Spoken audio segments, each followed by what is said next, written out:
nous avons profité de cette activité pour échanger sur des sujets d'ordre général, sur des sujets liés à la marche de notre institution qui est la gendarmerie. C'est toujours une opportunité pour le commandement, quand nous avons des occasions pareilles, de faire passer des messages que nous considérons comme étant des messages importants. Le premier message que nous passons aujourd'hui, c'est un message de fraternité, de camaraderie d'armes. Sans cette fraternité, sans cette camaraderie d'armes, surtout entre les forces de défense et de sécurité, il peut être très difficile pour nous d'exécuter nos missions régaliennes de manière déterminante, de manière réussie.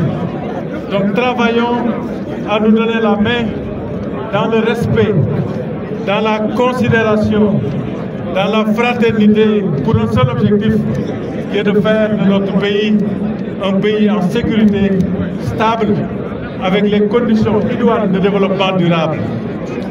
Mais aussi, il faudrait que nous créions les conditions de fraternité avec les populations qui sont notre raison d'être. Les populations sans lesquelles il nous sera très difficile, surtout pour la gendarmerie, il nous sera très difficile de réussir quoi que ce soit. Respectons-les.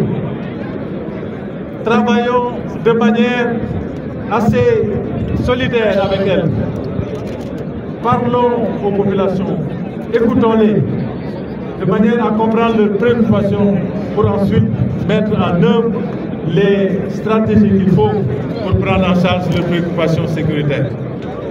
Mais aussi au niveau de chaque institution, nous devons faire de notre mieux pour être le plus professionnel possible.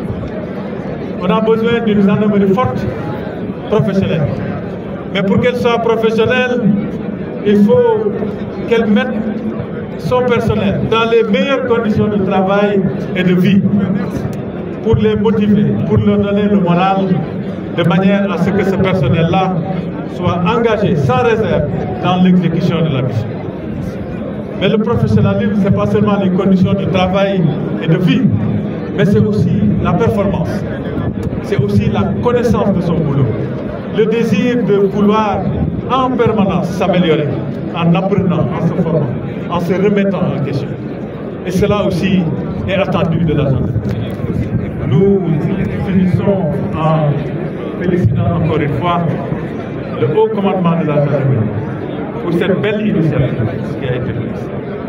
Et comme j'ai dit tout à l'heure, nous l'exhortons à faire de sorte que dans les éditions prochaines, nos camarades qui sont à l'intérieur soient aussi impliqués, que leurs familles soient impliquées. Et nous les encourageons à persévérer, à être toujours dans l'innovation, dans la créativité. Aujourd'hui, nous sommes dans un monde qui évolue très vite, dans un monde dynamique, où les distances se sont rétrécies et le temps s'est accéléré. Et chacun d'entre nous doit être conscient de ça et faire de sorte qu'il soit toujours dans une dynamique de bouger, d'évoluer. Sinon, on est largué. Et donc, il faut aussi innover, créer, imaginer, de manière à toujours créer des conditions adaptées à la prise en charge de nos préoccupations. Voilà ce que je voulais dire. Je ne peux pas terminer sans appeler la gendarmerie à faire des efforts pour une bonne intégration du personnel féminin dans la gendarmerie. La gendarmerie ne sera jamais la gendarmerie que nous attendons si elle n'est pas capable de créer les conditions d'harmonie qui permettent à nos sœurs, à nos filles, à nos compatriotes de venir servir dignement aux côtés des hommes de le pays sous le drapeau, sans discrimination, à chance égale. Voilà ce que je voulais dire. On est des centres de l'Inguerre. Bon, maintenant, moi je souhaitais qu'on mette un peu la musique sérieuse. Parce que j'ai envie de danser la musique sérieuse. Voilà, tout à l'heure on l'a mise. Mais il faut qu'on danse de temps en temps. Allez, musique. Voilà, musique.